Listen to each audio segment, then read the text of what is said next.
새마을금고 최근에 PF 문제랑 또 PF 문제로 더 번지는 거 아니냐 이런 얘기들이 나오고 있는데 네. 최근에 그 새마을금고 사건은 어떻게 보셨어요?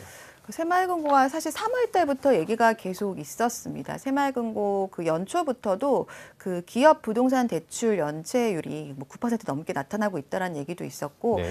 그때부터도 이제 고객들은 이제 거기에 예금이나 적금을 하신 분들은 빼야 되라는 고민을 계속 했었는데, 네. 그거를 새마을금고에서도 그렇고 정부에서도 그렇고 그렇게 심각한 상황이 아니다라고 계속 얘기를 했었어요. 근데 최근 들어서면서 그 거기에 대한 그 대출 수수료를 좀 불법으로 수취했다라는 그런 의혹들로 뭐 직원이 구속되기도 하고 새마을금고 중앙회장도 그 지금 뭐 조사를 받기도 하고 그런 일들이 있던 차에 사실 이 새마을금고가 행정안전부 쪽에서 관리를 받고 있잖아요. 네네.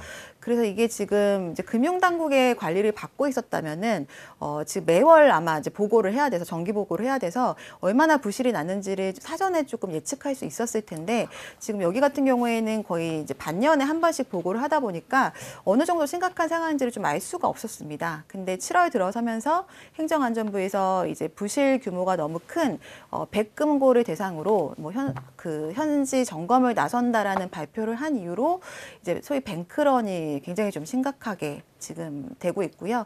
여기에 따라서 정부가 계속해서 대책을 발표하다 보니까 최근에 조금 잦아들긴 했지만 여기에 대한 부실에 대한 리스크는 계속해서 존재하고 있는 뭐 그런 상황입니다.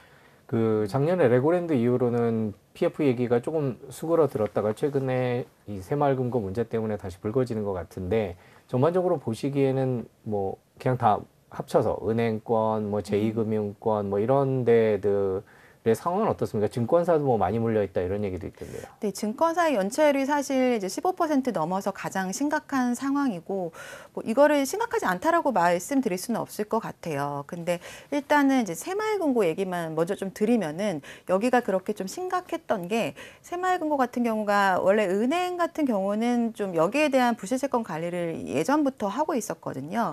근데 새마을금고는 그 시점에 굉장히 좀 적극적으로 PF 대출을 좀 해줬습니다. 그래서 금융권 쪽이나 시행사 쪽에서도 대출이 안 될 경우에는 이제 새마을금고를 찾아가기도 네. 했었거든요. 그래서 그 당시 대출한 규모가 거의 50조 원 가까이 육박하다 보니까 사실 이제 은행권에서 관리를 했다라는 거는 리스크가 적은 그런 사업장은 아닐 경우가 많거든요. 근데 그런 대출들이 많다 보니 회수에 대한 리스크가 계속해서 있는 상황이고요.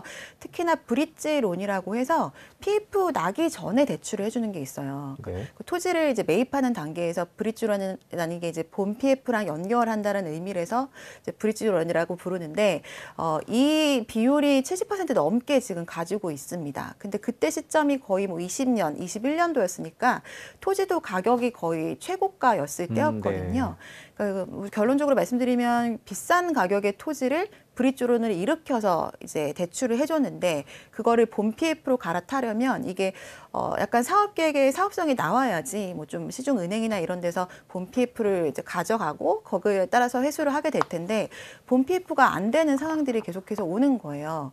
그러다 보니 이제 시행사들 같은 경우에도 이자 부담이 너무 높고 사업까지 가지도 못하는 상황이 계속해서 이어지고 있고요. 그래서 이게 만약에 대출을 연장해 주게 된다라면은 시행사들은 이자가 아무래도 금리가 더 높아질 거기 때문에 금리 부담이 계속해서 높아져서 어느 순간에는 굉장히 헐값의 토지를 매각하게 되겠죠. 그럼 토지가 이제 가격이 낮아지면은 그제서야 이게 PF 사업성이 나올 가능성이 높아서 이걸 제자리 찾아가는 그 상황 속에서 여러 가지 지금 조금 상황들이 리스크한 상황들이 예상이 되기는 하고요.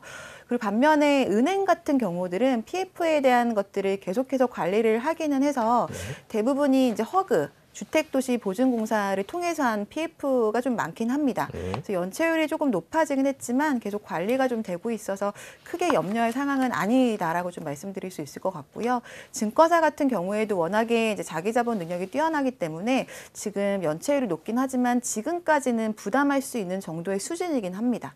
그렇지만 이게 어쨌든 연체율이 계속 높아지고 있고 그리고 사업이 계속해서 선순환이 안 되고 막혀 있는 상태이기 때문에 아마 저축은행 같은 것들이 이제 부실이 날 가능성도 있을 수는 있고요. 그리고 이게 부동산 쪽으로 돌아오게 되면은 이제 공급 부족이나 이런 이슈들이 계속해서 남아 있을 수 있을 것 같아요. KB, 국민, 신한, 하나우리, NH농협은행인데 여기도 연체율이 지금 눈에 띄게 올라가고 있는데 이게 추세상으로는 올라가고 있는 거라고 표에 나옵니다만 저 0.42%라는 수준이 어떤 수준인지를 알아야 저 표를 이해할 수 있을 것 같아요. 저걸 어떻게 이해할 수 있을까요? 지금 작년 같은 경우에는 0%대였잖아요. 네. 그래서 올해 들어서 조금씩 이제 높아지고 있는 건데, 이제 은행권들 PF 담당자들 얘기를 들어보면은 작년부터 이제 이런 부채에 대한 리스크 관리를 계속해서 해서 지금 이제 공격적인 대출은 거의 제한적으로 하고 있었습니다. 네. 그래서 0.42%면은 지금 계속해서 추세가 좀 위험하긴 하지만 그 수치 자체로는 이제 크게 위험하다라고 볼 수는 없을 것 같고요. 네. 그리고 올해 들어서도 거의 좀 우량한 사업장들 주택이나 이런 것들 아니면 PF가 계속해서 안 나가고 있는 상황이기 때문에 이게 이제 향후에도 계속해서 급격하게 높아질 가능성은 좀 적다라고 판단이 됩니다. 방금 0.4라는 걸 보셨는데요. 저희가 이제 새마을금고 연체율을 또 한번 표를 준비했는데요. 한번 비교해 보시겠습니다. 보면은 자 6.18이면 저것도 아무리 새마을금고다라는 걸 감안해도 높은 거죠. 그렇죠. 시중은행 아까 보셨던 그래프보다는 20배 정도 높은 네. 거고 상호금융이 아마 평균이 2.4 정도 될 거예요. 2.4요, 예. 평균이. 예. 거기에 비교했을 때도 적지 않은 수치이기 때문에 굉장히 연체율이 높은 상황이라서 여기에 대한 뭐 관리 방안은 좀 필요할 것 같아요. 그 건설 경기가 계속 이런 상황에서 미분양이 쌓이고 혹은 그래서 이제 아예 착공에도 안 들어가고 중단되고 이런 공사들이 많아지면 금융기관들한테는 점점 더 부담이 커지지 않을까 올 하반기에는 그런 생각도 드는데요. 어떻게 전망을 하고 계십니까, 기관 쪽에서? 맞습니다. 이게 새마을금고 자체로 인해서 이제 고객들이 예적금을 못 받을 가능성은 좀 낮다라고 판단이 되긴 하지만 그걸로 인해서 이제 금융사들 그리고 이제 건설사들 그리고 일반 소비자들이 가질 수 있는 리스크들은 분명히 남아 있을 것 같아요. 일단은 지금 계속해서 사업이 안 되게 되면은 시행사들이 문 닫는데 굉장히 많아질 거고요. 그리고 대주단 입장에서도 회수가 안 되기 때문에 이거를 이제 못 받을 가능성이나 이자 부담을 계속해서 뭐 높게 가져갈 가능성도 있어서 이게 다 이제 부담일 수 있는 거겠죠. 근데 그런 건설사들한테 그렇게 대출을 하는 과정에서 왜 이런 위험성을 파악하지 못했을까? 새마을금고도 그렇고 다 제2금융권도 그렇고 증권사들도 지금 연체율이 높은데요. 왜 그랬을까라는 생각도 드는데 그건 왜 그런 거? 일단 새마을금고 자체만 봤을 때는 사실 이게 그 단위 조합이잖아요. 그래서 이게 전국적으로 뭐 프랜차이즈 지점이 있는 게 아니라 하나하나가 각 개인 법인이다 보니까 이거를 뭔가 중앙에서 컨트롤해서 뭐 PF를 강화해서 심사하고 이런 기능이 좀 부족했던 걸로 판단이 됩니다. 이게 탄생 자체가 그냥 그 지역에 있는 네. 여러 가지 금융 파는 분들이 이제 모인 이런 조직이다 보니까 그 안에서 조금 일단은 첫 번째로 여신에 대한 심사가 너무 강화되지 못했던 부분이 있을 것 같고요. 심지어 이 지금 대출 나간 내용들을 보면은 같은 지역이 아닌 사업단들을 뭐 10개, 30개 이 금고들이 모여서 같이 PF를 일으키기도 했어요. 근데 그런 경우에 그 사업장이 그 용도 지역 자체가 개발이 안 되는 곳조차 심지어 파악을 못하고 이제 대출을 해준 경우도 좀 발견이 되고 있습니다. 그래서 아무래도 PF 자체는 이게 분양을 하고 그걸로 수익을 내야지 이제 사업이 돌아가는 거라서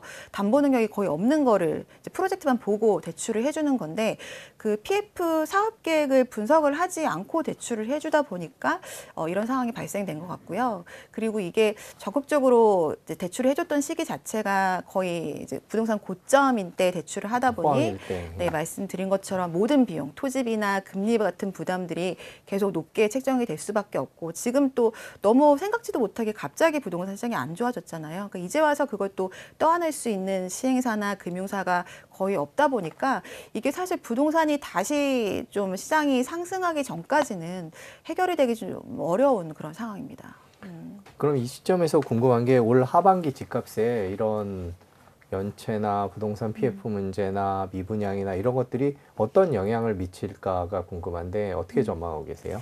이거는 단기적인 영향은 사실 좀 제한적일 수는 있을 것 같아요. 지금 사실 말씀드린 것처럼 새마을금고에 예적금을 하신 그 고객들, 1차적으로 수요자들이 되는 그 고객들은 사실 돈을 못 받을 가능성이 굉장히 적거든요. 그 이유는 이게 이제 은행에서 중앙회에서 5천만 원을 보장을 해주는 부분들이 있고 만약에 하나의 그 단위 금고가 부실이 나서 없어지게 되면 5천만 원 보장을 해주는 거고 이게 만약에 통합이 된다. 그럼 계속 이어가서 전체 금액을 보장받을 수 있게 되거든요. 그래서 그럴 가능성은 적어서 당장의 시장에 미치는 영향은 제한적일 수는 있지만 어쨌든 건설 경기 자체가 계속해서 좀 유축이 되어 있을 수밖에 없고요. 지금 분양 시장도 미분양이 늘어나다가 갑자기 조금 정체된 이유가 분양이 계속 없어서 그랬었잖아요. 공급 자체가. 그러니까 지금처럼 토지비나 금리가 높아져 있는 상태에서 계속해서 사업이 진행이 안 되고 금리 늘어나고 그런 비용이 더 증가되기 때문에 분양가를 또 낮출 수도 없고 이게 계속 악순환이 벌어지다 보면은 당장 우리가 하반기에 체감하기는 어려울 수는 있겠지만 중기적으로 봤을 때는 뭐 공급 부족이나 그 비용들을 이제 소비자들이 떠안을 수 있는 상황까지 올 수 있어서 이 근본적인 그 상환에 대한 부분들이 해결되지 않으면 지금 이제 정부 정책들로는 사실 전체를 해결하기는 어려운 상황입니다. 더 많은 뉴스를 보시려면 화면 오른쪽에 있는 구독 버튼을 눌러주시면 됩니다. 그리고 제보할 게 있으면 꼭 저희한테 보내주십시오. 저희가 열심히 취재하도록 하겠습니다. 항상 SBS 뉴스를 시청해 주셔서 대단히 고맙습니다.